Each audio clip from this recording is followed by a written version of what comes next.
মোবাইলে কিভাবে স্ক্রিনশট নিতে হয় তা আমরা অধিকাংশ মানুষই জানি, কিন্তু কম্পিউটারে কিভাবে স্ক্রিনশট নিতে হয় তা আমরা অনেকেই জানি না।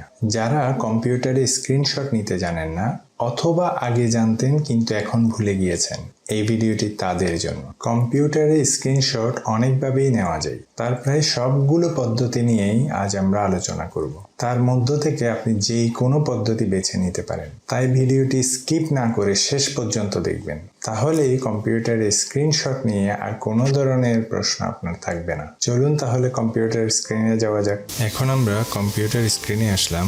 কম্পিউটারে স্ক্রিনশট অনেকভাবে নেওয়া যায়, তবে আজ আমরা 5টি পদ্ধতি নিয়ে আলোচনা করব, অর্থাৎ 5ভাবে আমরা স্ক্রিনশট নিব।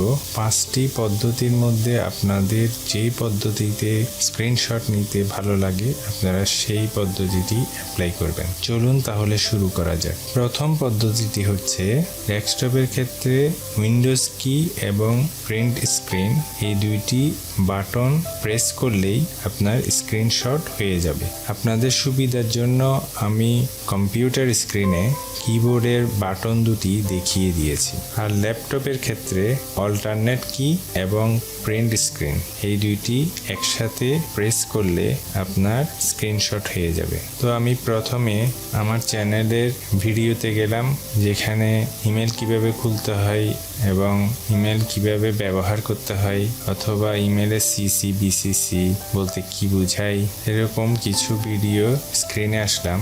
এখন আমি এই স্ক্রিনের স্ক্রিনশট নেব। তাহলে যেহেতু আমার এটি হচ্ছে ডেস্কটপ, সেজন্য আমি উইন্ডোজ কি এবং প্রিন্ট স্ক্রিন একসাথে প্রেস করছি। প্রেস করার সাথে সাথে আমার এই স্ক্রিনটির স্ক্রিনশট নেওয়া হয়ে গিয়েছে। এখন সেটি আমি দেখব কিভাবে বা সেভ হয়েছে কোথায়। তো প্রথমে আমি যাব মাই কম্পিউটার অথবা দিস পিসি, ওপেন করলাম। ওপেন করার পর বাম পাশে পিকচারে ক্লিক করব। পিকচারে ক্লিক করার পর এখানে লেখা আছে স্ক্রিনশটস, এই স্ক্রিনশটসে যাব। ওপেন করলাম। ওপেন করার পর আবার ওপেন করলাম। কিছুক্ষণ আগে যে স্ক্রিনে আমি ছিলাম, যে আমার চ্যানেলের ইমেল কিভাবে খুলতে হয়, ইমেল কিভাবে ব্যবহার করতে হয়, সিসি বিসিসি, এই স্ক্রিনটির স্ক্রিনশট এখানে সেভ হয়েছে। তাহলে আমার প্রথম পদ্ধতি দেখানো শেষ। এই একভাবে স্ক্রিনশট নেওয়া যায়। এবার দ্বিতীয় পদ্ধতি হচ্ছে শুধু প্রিন্ট স্ক্রিন বাটনটি চাপ দিলে আপনার স্ক্রিনশট নেওয়া হয়ে যাবে। এখন আমি আমার এই ভিডিওর স্ক্রিনশট নিব, তা আমি শুধুমাত্র প্রিন্ট স্ক্রিন বাটনটি প্রেস করছি। এই স্ক্রিনটির স্ক্রিনশট নেওয়া হয়েছে, কিন্তু কোথাও সেভ হয়নি। এখন এটাকে সেভ করতে হবে। এখন আমি চাইলে মাইক্রোসফট ওয়ার্ডে সেভ করতে পারি। মাইক্রোসফট ওয়ার্ডে ঢুকলাম। মাইক্রোসফট ওয়ার্ডে ঢোকার পর আমি মাউসের রাইট বাটন ক্লিক করে পেস্টে ক্লিক করব। পেস্টে ক্লিক করার পর আমি যেই স্ক্রিনটির স্ক্রিনশট নিয়েছিলাম সেটি এখানে পেস্ট হয়ে গিয়েছে।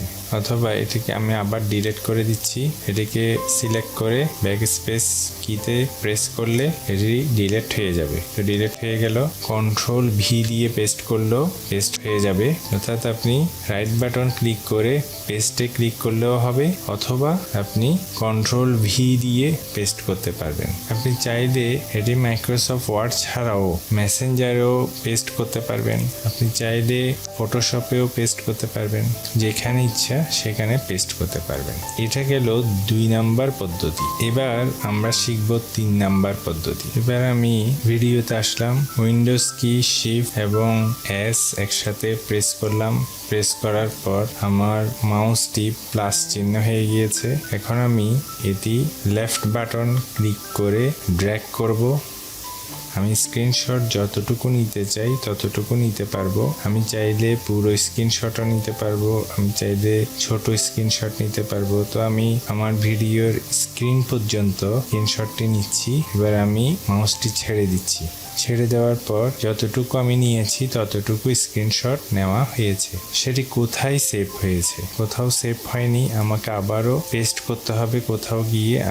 এখন আমি মাইক্রোসফট অফিসে গিয়ে রাইট বাটন ক্লিক করে পেস্টে ক্লিক করলেও সেটি পেস্ট হয়ে যাবে। কন্ট্রোল ভি বাটনটি প্রেস করেও প্রেস করলাম। প্রেস করার সাথে সাথে ওই স্ক্রিনশটটি চলে আসলো। অর্থাৎ আমি 2ভাবে পেস্ট করতে পারবো। তাহলে 3 নাম্বার পদ্ধতি শেষ হলো। এবার আমি 4 নম্বর পদ্ধতি বলছি। আপনাকে এখানে সার্চ বক্সে লিখতে হবে স্নিপিং টুল, SNIPPING, স্নিপিং TOOL, স্নিপিং টুল লিখে সার্চ দিব। সার্চ দেওয়ার সাথে সাথে এরকম একটা ইন্টারফেস দেখতে পাবেন। এরপর আমি নিউতে যাব, নিউতে ক্লিক করলাম। নিউতে ক্লিক করার পর যতটুকু জায়গা আমি স্ক্রিনশট নিতে যাচ্ছি ততটুকু আমি মাউস দিয়ে ক্লিক করে নিতে পারবো। চাইলে আমি ফুল স্ক্রিনশটও নিতে পারবো, চাইলে মাউস দিয়ে ক্লিক করে আমি এতটুকু নিতে চাচ্ছি এতটুকুও নিতে পারবো। এবার আমি মাউস ছেড়ে দিলাম, সাথে সাথে এরকম একটা ইন্টারফেস দেখতে পাবেন। এবার আমি এই স্ক্রিনশটটি এডিট করতে পারবো। এখানে উপরে আছে পেন, আমি পেনে ক্লিক করে চাইলে এখানে আঁকতে পারবো যে কোনো কিছু, এটা ইন্ডিকেট করে দিতে পারবো। এরপরে আরেকটা হাইলাইটার আছে, এই হাইলাইটার দিয়ে আমি এটিকে হাইলাইট করতে পারবো। এরপর ইরেজার আছে, ইরেজার দিয়ে আমি এটি মুছে দিতে পারবো। এরপরে উপরে আছে কপি, চাইলে আমি এটা কপি করতে পারবো। এরপর চাইলে আমি স্ক্রিনশটটি সেভ করতে পারবো। তো আমি সেভে ক্লিক করলাম। সেভে ক্লিক করার পর আমি ডেস্কটপে সেভ করছি, ডেস্কটপে ক্লিক করলাম। আপনি চাইলে এখানে ফাইল নেম চেঞ্জও করে দিতে পারেন, তো আমি চেঞ্জ করছি না, আপনি চাইলে চেঞ্জ করতে পারেন। এখন ফাইল নেম আছে ক্যাপচার, আমি ক্যাপচারে রেখে দিচ্ছি। এরপরে সেভে ক্লিক করছি। সেভে ক্লিক করার পর আমি ডেস্কটপে সেভ করেছিলাম। এবার আমি ডেস্কটপে যাচ্ছি, ডেস্কটপে গিয়ে এই যে ক্যাপচার লেখা আছে তার মানে এটি এখানে সেভ হয়েছে। দেখুন সেভ হয়েছে কিনা, আমি ওপেন করছি। যেটি আমি সেভ করেছিলাম সেটি এখানে ডেস্কটপে সেভ হয়েছে। তাহলে আমার 4 নাম্বার পদ্ধতি শেষ। 5 নম্বর পদ্ধতি হচ্ছে লাইটশট সফটওয়্যারের মাধ্যমে স্ক্রিনশট নেওয়া। আরও অনেক পদ্ধতিতে স্ক্রিনশট নেওয়া যায়, কিন্তু লাইটশট সফটওয়্যারটির মাধ্যমে স্ক্রিনশট আমি কেন নিব? সাধারণত অফিসিয়াল কাজে এবং যারা ফ্রিল্যান্সিং করেন তারা বায়ারকে কাজ জমা দেওয়ার ক্ষেত্রে এই সফটওয়্যারের মাধ্যমে স্ক্রিনশট নিয়ে কাজ জমা দেন। অন্য কোনো পদ্ধতিতে স্ক্রিনশট নিয়ে কাজের প্রুফমেন্ট ভালোভাবে দেওয়া যায় না। সেজন্য লাইটশট সফটওয়্যারটি ব্যবহার করে স্ক্রিনশট নেওয়ার গুরুত্বটা অনেক বেশি, বিশেষ করে যারা ফ্রিল্যান্সিং করেন অথবা যারা অফিসিয়াল কাজ জমা দেন তাদের জন্য লাইটশট সফটওয়্যারটির মাধ্যমে স্ক্রিনশট নেওয়াটি জানা খুবই জরুরি। তো চলুন কিভাবে লাইটশট সফটওয়্যারটি ইউজ করে স্ক্রিনশট নিতে হয় আমরা সেটি জেনে আসি। প্রথমে আমরা যে কোনো একটি ব্রাউজারে যাব। আমি গুগল ক্রোমে যাচ্ছি, যাওয়ার পর আমি লিখব লাইটশট। লাইটশট লিখে সার্চ দিলাম। সার্চ দেওয়ার পর আমি এই লিঙ্কটিতে ক্লিক করব, app.print-screen। প্রিন্ট স্ক্রিনের সংক্ষিপ্ত রূপ হচ্ছে prntscr.com। এই লিঙ্কটিতে আমি ক্লিক করব। ক্লিক করার পর যেহেতু আমি উইন্ডোজের জন্য ডাউনলোড করব, সেজন্য আমি ডাউনলোড ফর উইন্ডোজে ক্লিক করব। ডাউনলোড হওয়ার পর নিচে বাম পাশে লাইটশটে ক্লিক করলাম। ক্লিক করার পর এখন আমি ইয়েসে ক্লিক করব। ইয়েসে ক্লিক করার পর ওকে দিব। ওকে দেওয়ার পর আই অ্যাকসেপ্ট দি এগ্রিমেন্ট এটাতে ক্লিক করব। ক্লিক করার পর নেক্সটে ক্লিক করব। নেক্সটে ক্লিক করার পর ফিনিশে ক্লিক করব।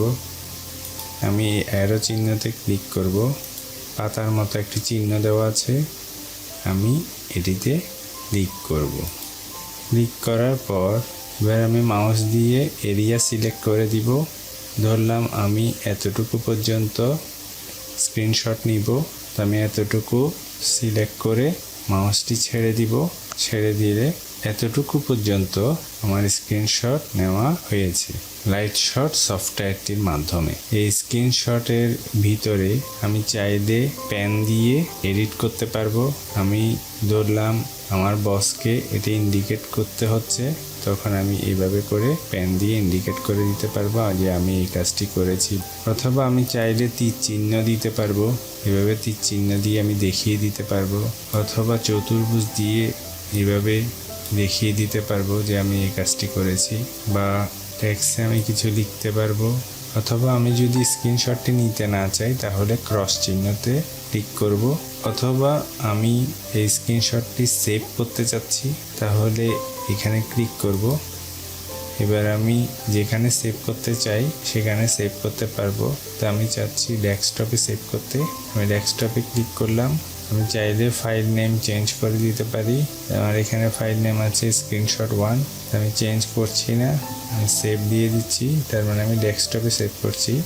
সেভ দিলাম। সেভ দেওয়ার পর এখানে স্ক্রিনশট 1 যে ফাইল নেমটি ছিল সেটি এখানে চলে এসেছে ডেস্কটপে। তার মানে এটি এখানে সেভ হয়েছে। আবার আমি লাইট শটের মাধ্যমে স্ক্রিনশট নিব, সেজন্য আমি অ্যারো চিহ্নতে ক্লিক করে পাতার মতো একটি চিহ্ন দেখা যাচ্ছে, সেখানে ক্লিক করলাম। ক্লিক করার পর এখন আমি আবার স্ক্রিনশট নিব। এবার আমি মাঝখান থেকে নিচ্ছি, এতটুকু পর্যন্ত স্ক্রিনশট নিব। মাউস ছেড়ে দিলাম। ছেড়ে দেওয়ার পর এবার আমি শুধু আপলোড করব, সেজন্য আপলোড বাটন এটিতে ক্লিক করব। ক্লিক করার পর এটি আপলোড হয়ে যাবে এবং একটি লিংক দেওয়া আছে। এই লিংকটি সাধারণত বসকে বা বায়ারকে দেখাতে হয়।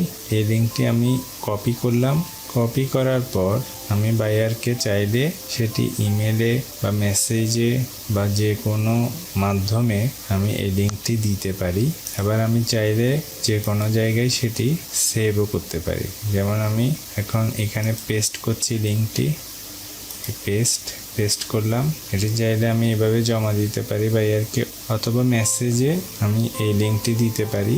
এই লিঙ্কটি দেওয়ার মানে হচ্ছে আমি একটি কাজ করেছি, সেটার স্ক্রিনশট নিয়েছি। এখন বায়ার সেটি কিভাবে চেক করবে বা আমার বস কিভাবে চেক করবে আমি যে স্ক্রিনশট নিয়েছি সেটি এই লিঙ্কের মাধ্যমেই চেক করবে। তাহলে কিভাবে করবে? বস যে কোনো একটি ব্রাউজারে যাবে, ধরলাম গুগল ক্রোমে গেল। যাওয়ার পর এখানে ওই লিঙ্কটি পেস্ট করবে যেটি আপনি দিয়েছিলেন, প্রেস করে সার্চ করবে। সার্চ করার পর দেখা যাচ্ছে আপনি কিছুক্ষণ আগে যে স্ক্রিনশট নিয়েছিলেন সেই স্ক্রিনশটটি এখানে দেখা যাচ্ছে জাস্ট একটি লিঙ্কের মাধ্যমে। এটি অফিসিয়াল কাজে বেশি ইউজ হয়, সেজন্য এটি জানাটা খুবই জরুরি। লাইটশটের মাধ্যমে আপনি চাইলে আপনার বসকে অথবা বায়ারকে যে কোনো কাজ আপনি স্ক্রিনশট নিয়ে জমা দিতে পারেন। তো আমি 5টি পদ্ধতি আপনাদেরকে দেখালাম। 5টি পদ্ধতির মধ্যে যে পদ্ধতি আপনার কাজে আসবে আপনি সেই পদ্ধতি ইউজ করতে পারবেন। আশা করি এই ভিডিও দেখার পর স্ক্রিনশট নিয়ে আর কোনো ধরনের সমস্যার সম্মুখীন আপনি আর হবেন না। এরকম আরও অনেক ইন্টারেস্টিং ভিডিও পেতে চ্যানেলটি সাবস্ক্রাইব করুন এবং সাবস্ক্রাইবের পাশে থাকা বেল আইকনটি ক্লিক করে অল করে দিন, যাতে চ্যানেলটিতে নতুন কোনো ভিডিও আসার সাথে সাথে আপনার কাছে মেসেজ পৌঁছে যায়। এবং ভিডিওটি ভালো লাগলে অবশ্যই একটি লাইক দিবেন, কমেন্টে আপনার মতামত জানাতে ভুলবেন না। আর হ্যাঁ, ভিডিওটি ফ্রেন্ডদের মাঝে শেয়ার করবেন যাতে তারাও ভিডিওটি দেখে উপকৃত হয়। আজ এই পর্যন্তই। পরবর্তী ভিডিও দেখার আমন্ত্রণ জানিয়ে আজকের মতো এখানেই শেষ করছি। See you letter.